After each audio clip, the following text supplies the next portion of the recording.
Selamat siang, Bapak Ibu semuanya. Terima kasih untuk tetap bersama kami. Kita sudah kembali untuk memulai acara jam 1 siang ini. Untuk selanjutnya, presentasi akan dibawakan oleh Bapak Faisal Susanto dari PT Panasonic Gobel Indonesia selama 1 jam ke depan. Kita sapa Pak Faisal. Ya, Selamat siang, Pak selamat siang. Faisal. Iya, Ya, apa kabar, Pak? baik, Kabar baik. baik. Oke, silakan dimulai, Pak, untuk 1 jam ke depan. Baik, terima kasih Bu Nelly. Selamat siang, selamat bertemu kembali dengan Panasonic. Assalamualaikum warahmatullahi wabarakatuh. Ya, terima kasih atas kesempatannya. Pada siang kali ini, saya mewakili Panasonic ingin menyampaikan informasi mengenai total solution Panasonic air conditioning dari Panasonic sendiri ya. Sebelum memulai, mungkin saya ingin memperkenalkan diri dulu. Nama saya Faisal Susanto, saya dari PT Panasonic Gobel Indonesia. Kebetulan saya ingin menyampaikan teknologi-teknologi apa saja sih yang bisa menjadi solusi daripada udara ruangan Anda ya, terutama dengan produk-produk air conditioner-nya. Baik, sebelum saya memulai pemaparan apa yang akan saya sampaikan pada siang kali ini, saya ingin menyampaikan juga nanti kita akan ada juga sesi Q&A ya. Apabila ada yang ingin bertanya tentang informasi yang saya sampaikan pada siang hari ini, boleh bisa di chat langsung di chat room. Nanti saya pada sesi Q&A akan coba menjawab semua pertanyaan.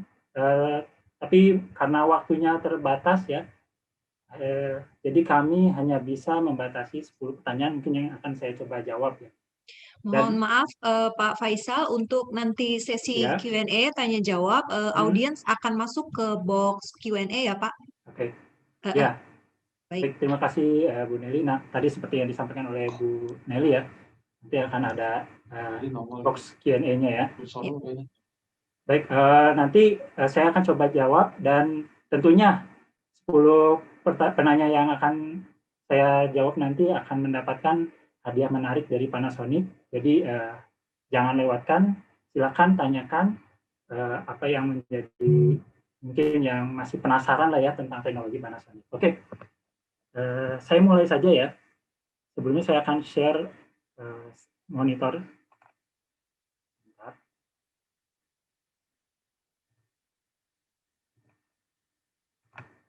Baik. Mungkin sudah muncul ya di layar monitor Bapak-Bapak, Ibu-Ibu sekalian, ada audiens. Bu Nelly, saya bisa langsung mulai saja Ibu ya. Silakan Pak. Baik. Ya, Panasonic memiliki teknologi-teknologi yang sangat-sangat mutakhir lah ya. Terutama teknologi ini juga kami hadirkan untuk menjawab kebutuhan masyarakat, terutama masyarakat Indonesia. Ya. Teknologi-teknologi yang dihadirkan oleh Panasonic ini berdasarkan kriteria, yaitu adalah kebutuhan daripada masyarakat maupun yang ya, yaitu adalah pertama air. Healthy air ini adalah kualitas udara yang sehat atau bersih ya. Selanjutnya juga teknologi-teknologi kita yang dengan efisiensi atau performa yang sangat baik. Kemudian juga kita menghadirkan teknologi-teknologi yang handal dengan durability yang baik. Dan itu juga eco-friendly, yaitu ramah lingkungan. Ini harus ya, karena semua produk harus ramah lingkungan. Dan yang terakhir adalah user mudah digunakan. Jadi teknologi-teknologi ini kami hadirkan untuk menjawab kebutuhan atau solusi bagi udara ruangan Anda. Baik, kita bahas satu yaitu adalah healthy air atau kualitas udara yang sehat. Panasonic memiliki teknologi pemurnian udara yang revolusioner ya. Ini teknologi yang merubah partikel air di udara ya, karena udara ini mengandung uap air. Kita ubah menjadi ukuran nanometer secara elektrostatik. Ambil partikelnya menjadi OH radikal atau hidroksil radikal. Nah, ini hidroksil radikal ini apa ya? Nanti saya coba sampaikan. Sebelumnya nanoteknologi kita ini juga sudah terdiri dari berbagai varian atau jenis. Pertama ada nanoEG. nanoEG ini adalah yang mampu menghilangkan PM2,5 atau partikulat matter berukuran 2,5 mikrometer ya. Ukurannya bisa dikatakan 1/10 daripada diameter sehelai rambut manusia. Jadi kalau kita lihat secara langsung oleh mata tidak mungkin terlihat. Jadi memerlukan sebuah alat ya untuk dapat melihatnya. Nah, ini bahaya sekali.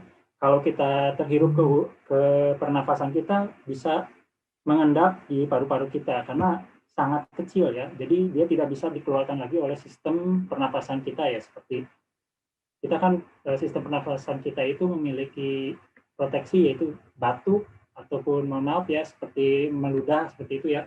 Itu adalah bagian dari proteksi saluran pernafasan kita. Nah, dengan PM2,5 ini sangat sulit untuk dikeluarkan kembali. Kemudian juga kita punya teknologi NanoEX. Nah, NanoEX ini adalah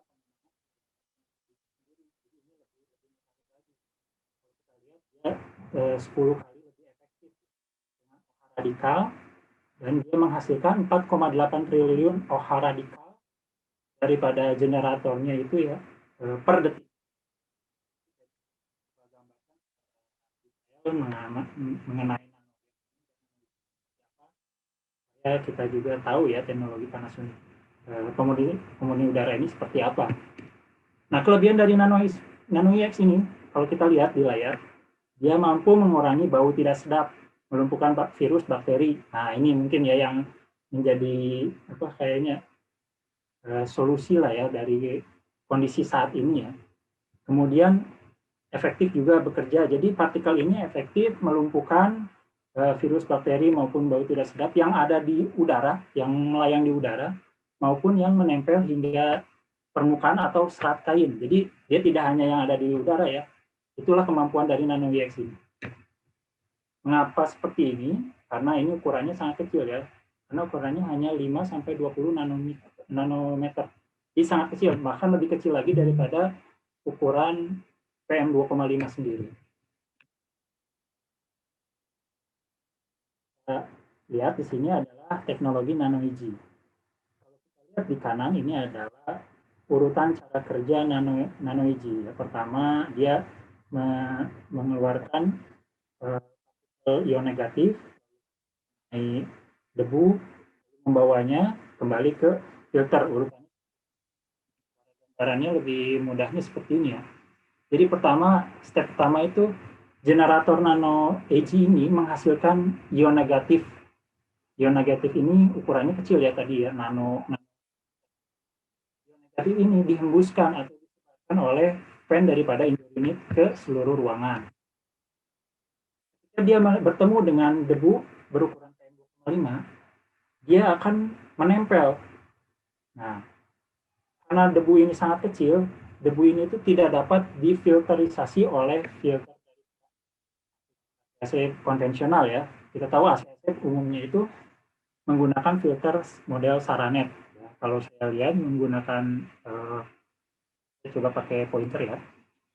Nah, ini di layar ini adalah filter konvensional pada sebuah AC ya, unit AC, yaitu filter Saranet. Pada filter ini, debu-debu berukuran PM2,5 itu tidak dapat tersaring karena saking kecilnya. Namun karena adanya ion ini bertemu, ketika benda kecil bertemu benda kecil saling menempel menjadi ukurannya lebih besar seperti itu. Sehingga ketika dia terbawa kembali kepada return air atau kembali kepada indoor unit, dia akan terperangkap pada filter. Jadi dia menangkap debu-debu yang sangat kecil. Nanoeji ini juga sudah kami uji dengan bekerja sama dengan Perhimpunan Dokter Paru Indonesia atau PDPI.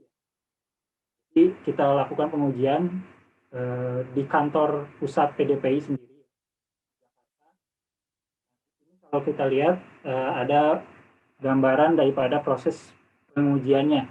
Jadi kita melakukan pengujian ini di dalam ruangan berukuran 3 kali 3 meter dengan menggunakan sampel yaitu rokok 30 batang yang kita bakar. Jadi ruangan ini kita buat serapat mungkin tertutup ya.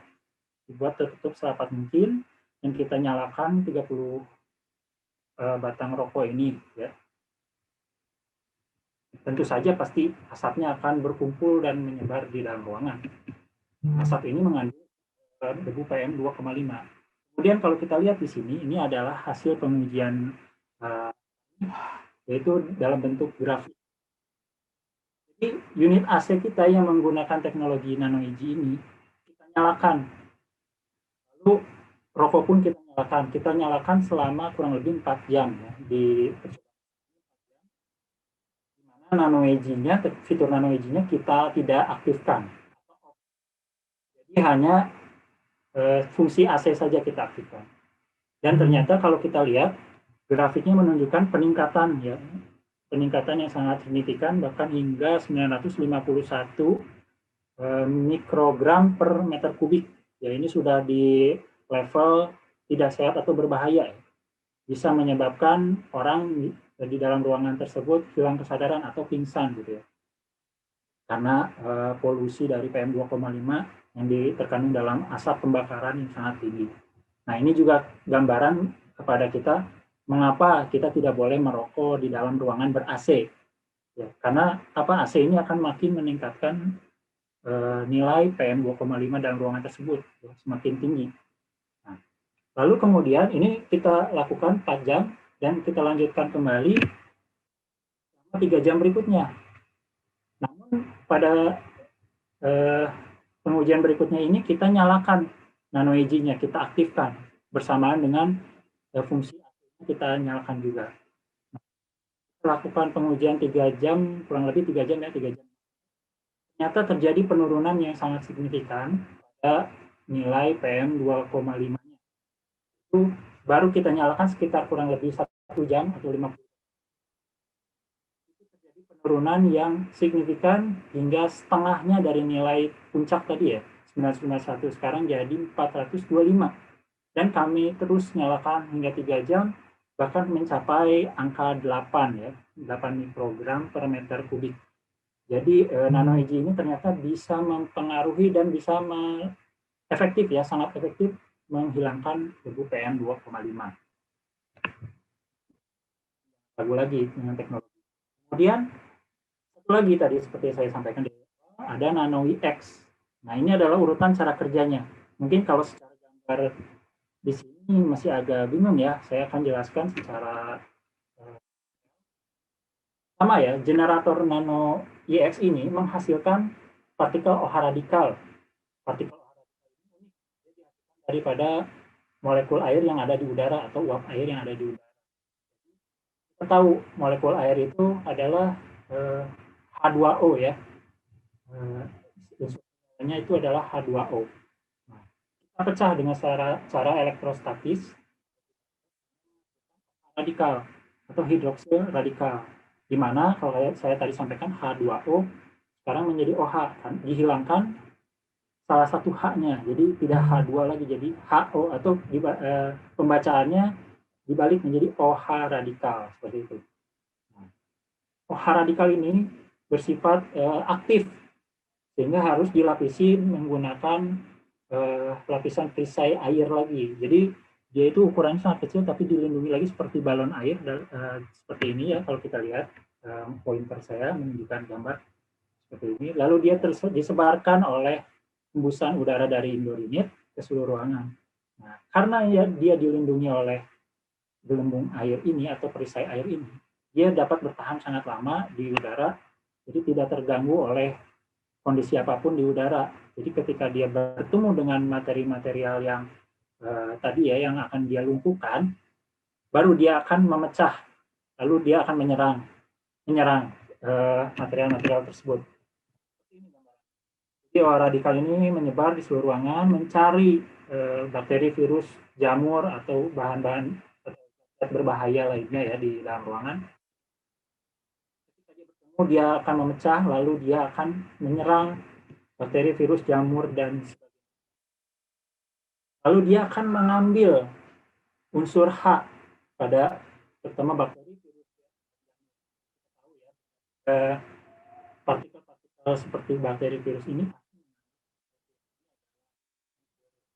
alami ya, senyawa yang pasti ada.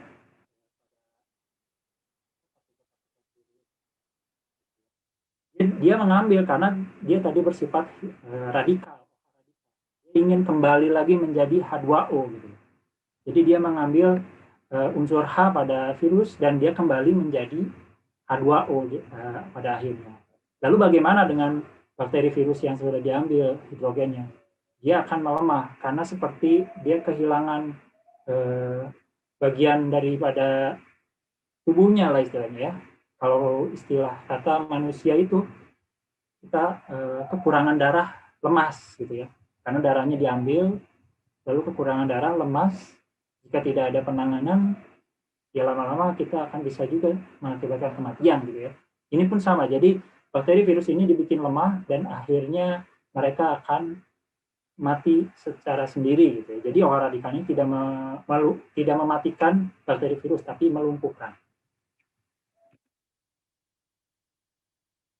Nah, ini juga paling ditunggu-tunggu ya. Kami sudah melakukan pengujiannya, ternyata hidroksil radikal atau H radikal ini mampu menghambat virus yang sekarang lagi menjadi pandemi di kita. Ini telah kita uji dan kita lakukan pada bulan Juli 2020 ya, saat pandemi ini berlangsung. Kita lakukan pengujian bersama dan bekerja sama dengan laboratorium milik Osaka. Objeknya adalah COVID-19. Device-nya menggunakan device generator NanoEX yang mampu menghasilkan hidroksil radikal. Pengujiannya, nah bisa kita lihat di layar. Kita lakukan pengujian selama 3 kali, jadi kita lakukan 3 kali ya berulang dengan metode yang sama dan waktu yang sama 3 jam masing-masing. Lalu kita dapatkan hasilnya, kemampuan menghambat virus COVID-19 ini adalah 99,9% ya. Saya ambil rata-rata 99,9%. Ini berarti meyakinkan kita bahwa OH radikal ini mampu menghambat ya dan melumpuhkan COVID-19. Nah, kalau kita lihat di layar sebelah kanan yang ini adalah gambaran bagaimana skema pengujian kita. Kita lakukan dalam sebuah box atau chamber ya, chamber yang berukuran 45 liter atau 350 kali 350 kali 400 mm. Lalu di dalamnya kita posisikan seperti ini, di mana sampel atau subjeknya kita simpan bagian bawah dengan memberikan jarak 15 cm ke device dari NanoEX-nya sendiri. Jadi ini kita lakukan pengujian seperti ini. Kemudian sebelum kita melakukan pengujian pun Nano teknologi ini sebenarnya sudah mendapat sertifikasi dari berbagai negara. Lihat di layar, ini adalah negara-negara yang telah mengakui kemampuan daripada teknologi kita. Eropa hingga negara-negara Asia, termasuk Indonesia pun sudah ada sertifikasinya ya. Kelebihan lagi dari teknologi NanoEX kita ini adalah nano teknologi lah ya kita sebutnya, karena ada NanoEG dan NanoEX. Itu adalah digunakan di berbagai sektor. Kalau kita lihat gambar sini ada transport, kantor, rumah, ruang publik, ya atau seperti area umum lah ya. Lalu juga kendaraan. Ini yang unik lagi dari Jepang sendiri, teknologi kita sudah diaplikasikan di gerbong-gerbong kereta.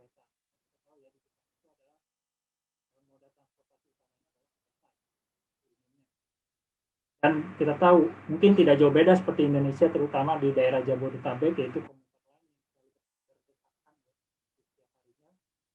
di Jepang pun sama seperti itu, sehingga resiko terjadi penularan virus, bakteri atau dari bau-bauan tidak sedap karena kan saking padatnya penumpang itu dapat diminimalisir atau dihambat menggunakan nanoteknologi kita. Kemudian juga kalau kita lihat ini spesialnya lagi adalah sudah digunakan di kendaraan-kendaraan ya, baik merek Toyota, Lexus, Mitsubishi Motor, Suzuki, Mazda dan Subaru pada opsional ya, untuk fitur opsionalnya mereka. Kalau Toyota Lexus, Mitsubishi Motor, Suzuki itu ada beberapa model mereka yang sudah include atau termasuk nano teknologi ini. Jadi brand-brand besar pun sudah mengakui kemampuan teknologi Panasonic. Dan perlu diingat, nano teknologi ini adalah teknologi milik Panasonic yang digunakan di berbagai sektor selain daripada produk-produk Panasonic sendiri.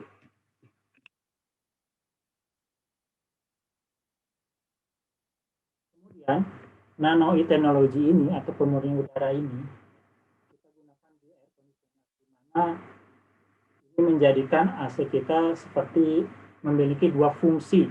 Jadi kita sebut in-one, alat yaitu air conditioner dapat berfungsi ganda atau dua. Yaitu pertama sudah pasti fungsi utamanya adalah mengkondisikan udara ruangan atau menyejukkan udara ruangan. Itu adalah fungsi utama daripada air conditioning. Nah, ditambah lagi dengan tadi saya sampaikan fungsi pemurni udara. Jadi dia memiliki dua fungsi dalam satu alat. Nah, kelebihannya juga nanoteknologi ini adalah dia dapat diaktifkan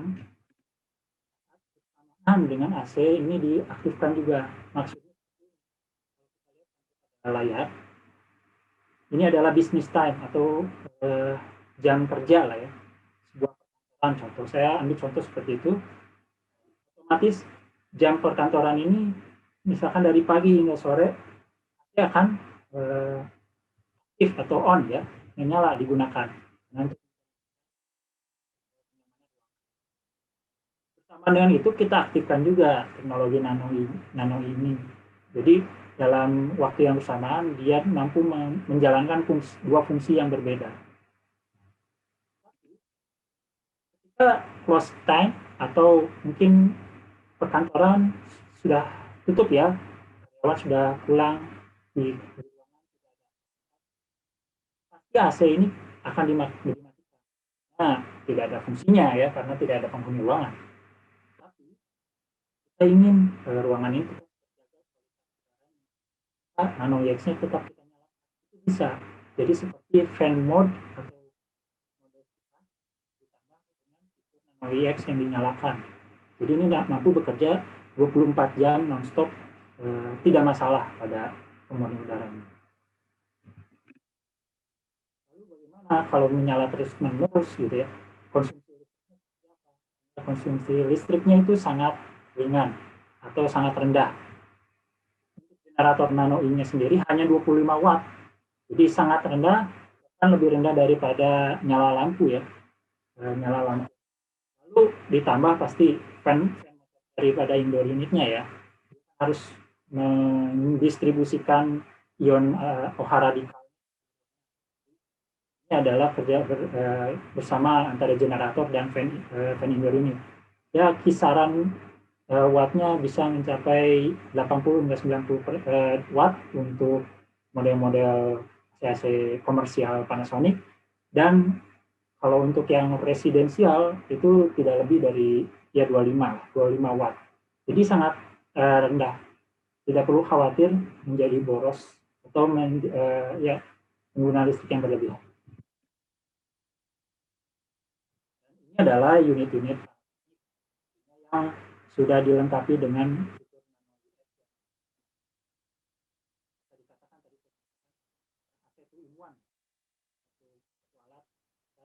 berfungsi sebagai pemurni udara dan penyejuk ruangan.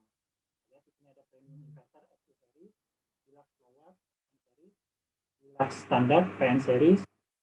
Lalu pada tipe-tipe komersial yaitu package air conditioner model 4-way cassette, inverter maupun non-inverter, dan juga model VRF kita, di mana pada model 4-way cassette indoor unit.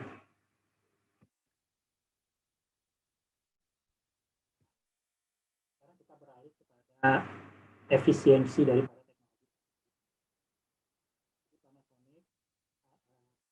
sesuai dengan anjuran pemerintah harus menghadirkan ujung-ujungnya adalah bersinambungan dengan eco-friendly juga. Jadi hemat energi ini kita menggunakan standar dari pemerintah, yaitu energi efisiensi rasio atau EER, yang menggunakan rate dalam bentuk bintang. Kalau kita lihat di sini, ini adalah rate yang dikeluarkan oleh pemerintah. Semua AC residensial yang dijual di Indonesia mewajibkan mencantumkan stiker lah ya, kalau kita sebut ini di indoor unit seperti ini. Jadi ada rate bintangnya. Rate bintang 4 adalah rate paling terbaik atau efisiensinya yang paling maksimal. Dan Panasonic pada room air conditioner-nya atau residensialnya, kapasitas unit AC yang single wall mounted ya, dari setengah PK hingga 2,5 PK untuk rumahan itu sudah memiliki rate bintang 4. Jadi tak perlu khawatir lagi, kita sudah memiliki efisiensi tertinggi.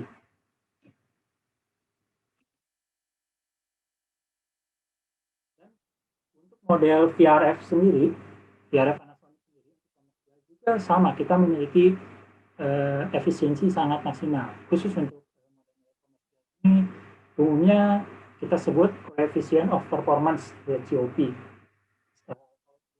Saya sampaikan EER atau energi efisiensi.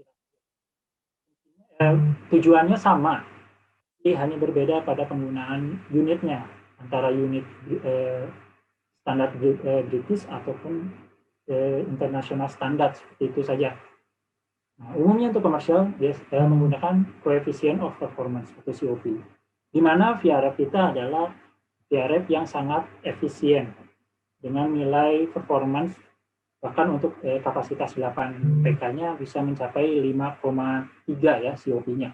Jadi sangat-sangat efisien dan bagus performance-nya. Ini adalah salah satu teknologi yang kami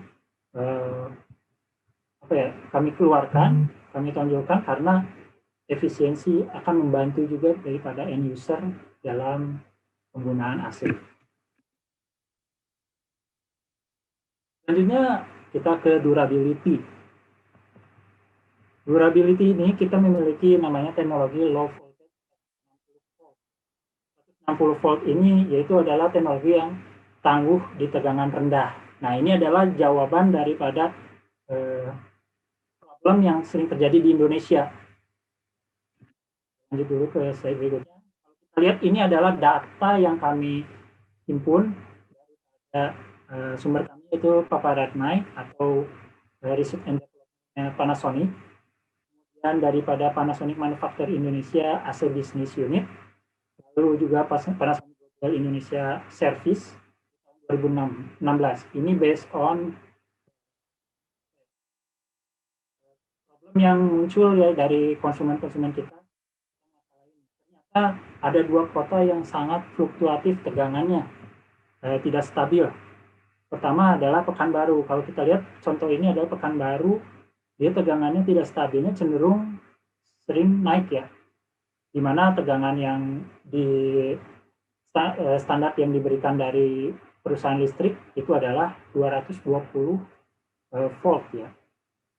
Dan juga memiliki range safety sekitar 10% daripada 220 volt. Itu masih di ambang batas aman. Kalau kita lihat di sini memang masih di ambang batas aman ya untuk Pekanbaru. Kalau kita lihat peak tertingginya itu adalah di bawah ya antara 230 hingga 240 masih, atau 236 ya. Itu masih di titik aman. Walaupun ini sebenarnya juga sangat berbahaya, bisa merusak barang-barang elektronik kita. Kemudian juga kalau kita lihat di Banjarmasin ini adalah fluktuatif yang paling sering menuju ke terendah gitu ya. Kalau kita lihat ini bisa sampai 175 volt. Untuk AC sendiri ini sudah mustahil tidak bisa bekerja di 175 volt. Karena AC kita tahu ya, elektronik yang membutuhkan daya listrik yang sangat tinggi. Jadi kalau tegangannya drop, otomatis daya yang masuk juga rendah dan tidak mampu mengoperasionalkan AC. Ya, bisa jadi umumnya sih di Indonesia ini adalah akibat pencurian listrik ya. Tapi ini adalah kendala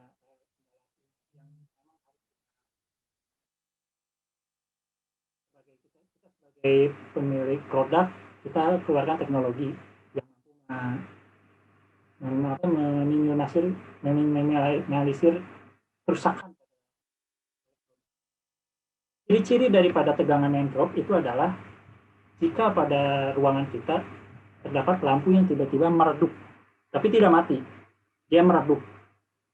Kita tahu jelas-jelas kalau misalkan lampu atau barang elektronik semua di ruangan kita atau di rumah kita tiba-tiba mati semua, itu pasti disebabkan oleh padam aliran listrik ya, atau putus aliran listrik. Ini berbeda, aliran listrik tetap ada, tapi terjadi penurunan tegangan oleh penyebabnya berbagai hal tadi. Salah satunya lampu. Kalau lampu mungkin masih bisa berfungsi karena dia membutuhkan dayanya tidak terlalu tinggi seperti air conditioner ya. Jadi dia masih bisa menyala, tapi sayangnya dia menjadi redup. AC tidak bisa menyala. Namun dengan teknologi low voltage 160 volt ini, AC Panasonic mampu bekerja bahkan hingga 160 volt. Tadi kita lihat pada grafik sebelumnya, Banjarmasin paling rendah itu 175 volt ya. Sedangkan kita mampu bekerja 160 volt. Jadi AC kita tetap bisa berfungsi mendinginkan ruangan atau menyejukkan ruangan dalam kondisi seperti itu.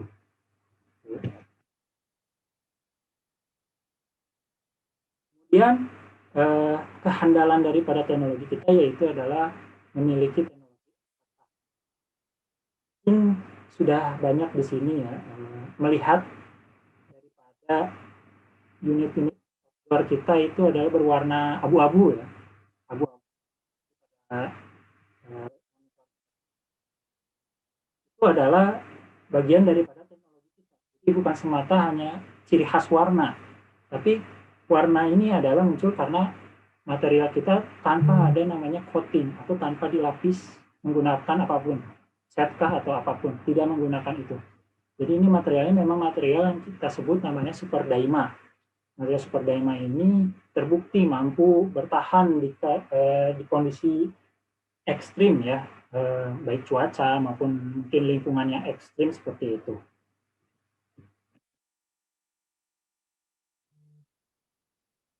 Kita mengambil salah satu contoh ya, unit kita yang sudah menggunakan teknologi EcoTaff, yaitu material salah satu minimarket di daerah Ancol, Jakarta Utara ya. Kita tahu Ancol itu adalah pantai, dan pantai umumnya memiliki angin laut yang mengandung uap garam.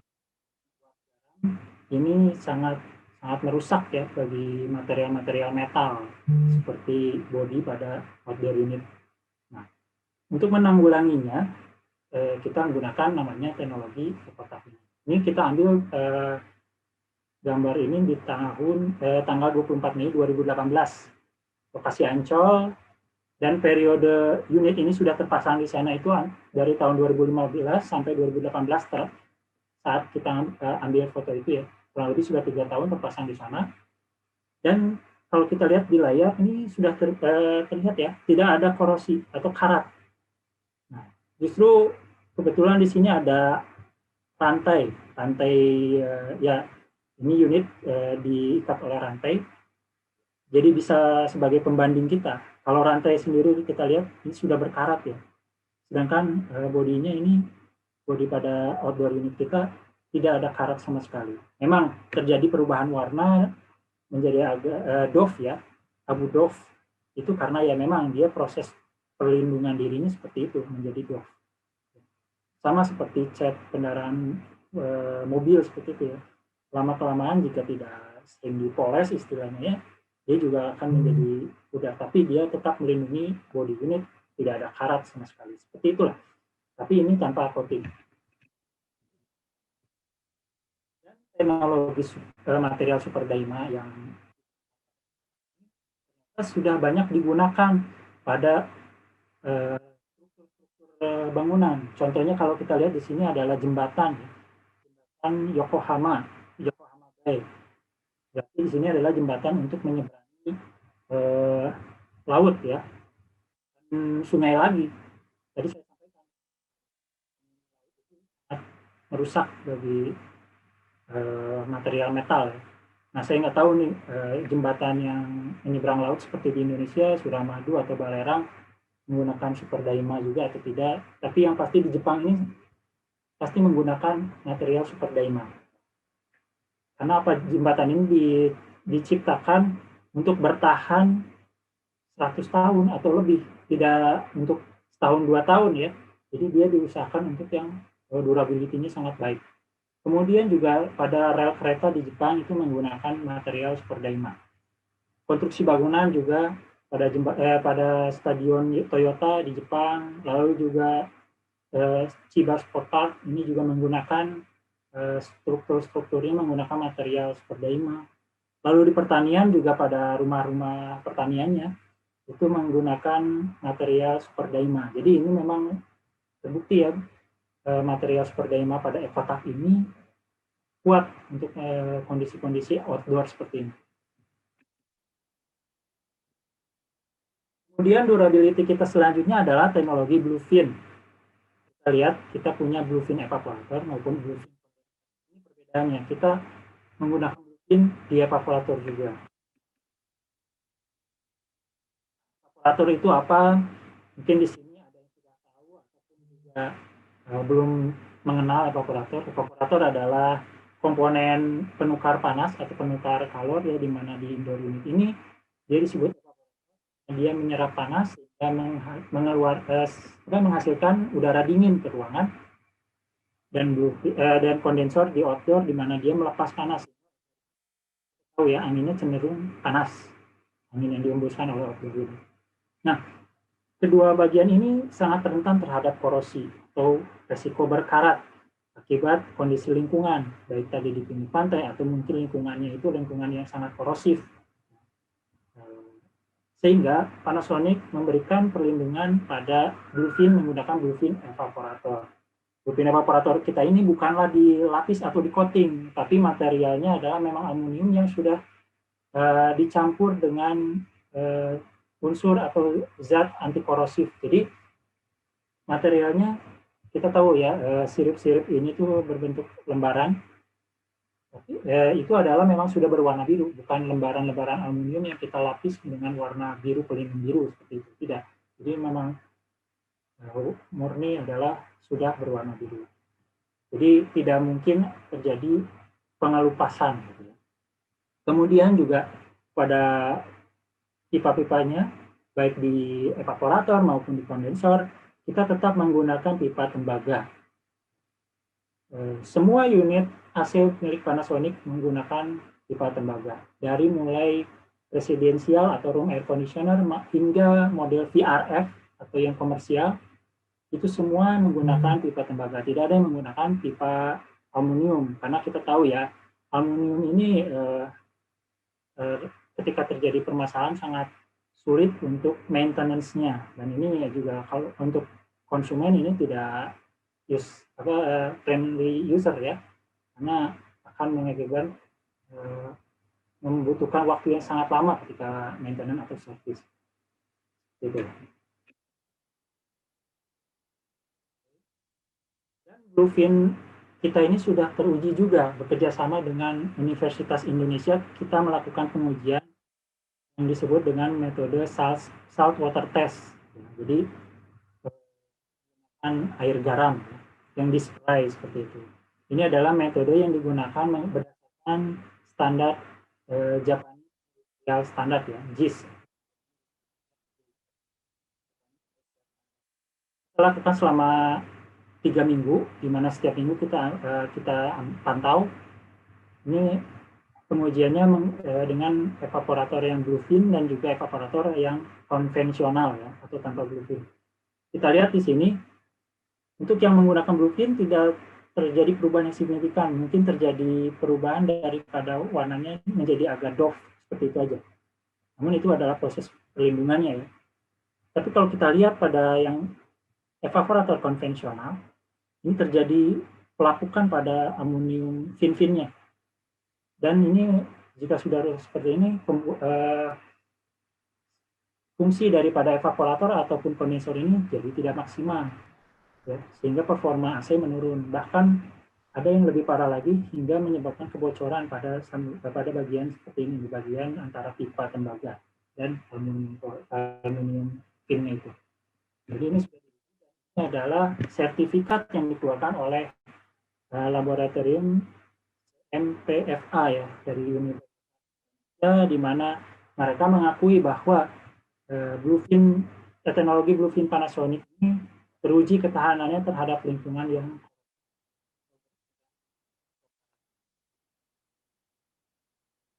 durability berikutnya adalah PCB kita dilapisi oleh lapisan silikon. PCB ini sering terjadinya terbakar. Umumnya yang kita tahu betul seperti itu. Tapi ternyata ada permasalahan lain yang sering terjadi, gangguan daripada hewan kecil ya. Contohnya kalau kita lihat ini adalah contoh real ya. Terlihat di situ ada bangkai tikus yang sudah terbakar mengakibatkan konsleting pada PCB. Nah, ini juga kita harus lakukan countermeasure-nya seperti menggunakan PCB silikon ini ya, dilapisi silikon untuk menghindari daripada konsleting pada bagian-bagian yang mudah konslet. Kemudian teknologi kita eco-friendly atau ramah lingkungan, tentunya dengan menggunakan refrigeran R32. Refrigeran R32 ini adalah refrigeran paling ramah lingkungan hingga saat ini ya.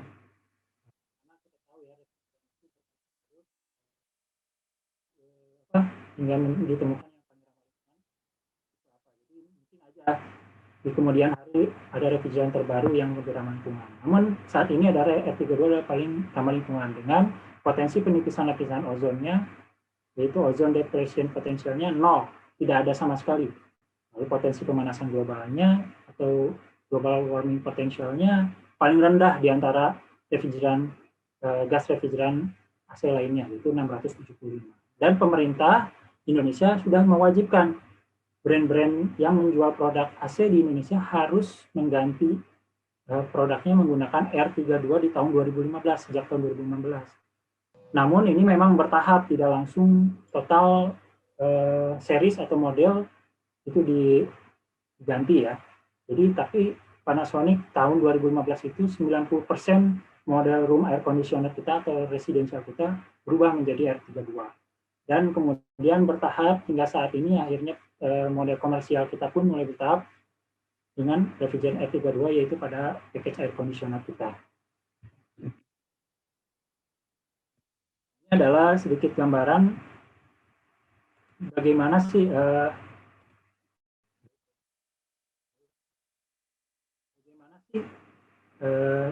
refrigeran itu bisa menyebabkan kerusakan lingkungan ya. Jadi ketika kita menginstal AC, kita akan mengalami yang namanya proses penambahan refrigeran jika panjang pipa, pun mungkin saat terjadi kebocoran ya pada AC kita, sehingga gas refrigeran ini lepas ke luar. Bayangkan ini terjadi pada beberapa unit, puluhan atau mungkin ratusan unit dalam satu kota. Itu jika refrigerannya tidak ramah lingkungan akan menyebabkan pemanasan global, sehingga refrigeran ini harus diutamakan selalu menjadi yang paling ramah lingkungan. Seperti itu. Jadi ini terus berkembang, semuanya mengarah ke yang paling ramah lingkungan. Seperti itu. Lalu unit kita yaitu yang user friendly atau mudah digunakan, namanya multi air conditioner system, bisa untuk beberapa indoor. Ini adalah beberapa produk kita yang bisa dikatakan sebagai produk multi di mana indoor unit, satu outdoor unit bisa mini VRF yang lebih banyak lagi, satu outdoor bisa mengoperasionalkan hingga 13 indoor unit. Kan ada VRF yang standar ataupun high efficiency itu bisa 64 indoor unit. Jadi ini memudahkan customer kita atau end user kita menggunakan terutama pada building-building ya yang membutuhkan area outdoor-nya hanya sempit atau kecil seperti itu. Mohon maaf Pak Faisal, waktunya tinggal 15 menit lagi ya Pak. Ini sudah banyak juga pertanyaan yang sudah masuk. Ya, silakan Pak. Baik Bu, terima kasih Bu Nelly untuk ya. Infonya. Ya, agak percepat aja ya, biar nanti kita. Kemudian kita punya centralized control system, yaitu menggunakan smartphone, yaitu ini bisa di-download pada Android atau iOS system ya. Ini bisa mengontrol hingga 200 indoor unit AC kita. Kelebihannya adalah seperti ini, dia bisa mengontrol AC, operasional AC, terus juga listriknya kita bisa kontrol, kita cek gitu ya, berapa yang sudah digunakan. Ini adalah kita harus menambahkan, adalah modul atau penambahan unit.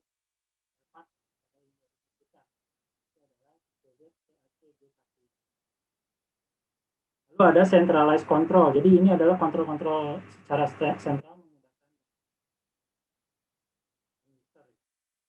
dari satu tempat untuk seluruh. Lalu easy installation, terutama untuk model-model yang kita keluar tahun ini, yaitu model residensial ini kita buat semudah mungkin bagi installer saat memasang maupun maintenance. Dan juga yang terakhir adalah kita sudah dilapisi oleh insulasi pada model-model ya, AC kasetnya beresiko kondensasi dan akhirnya akan menetes ke ruangan ya.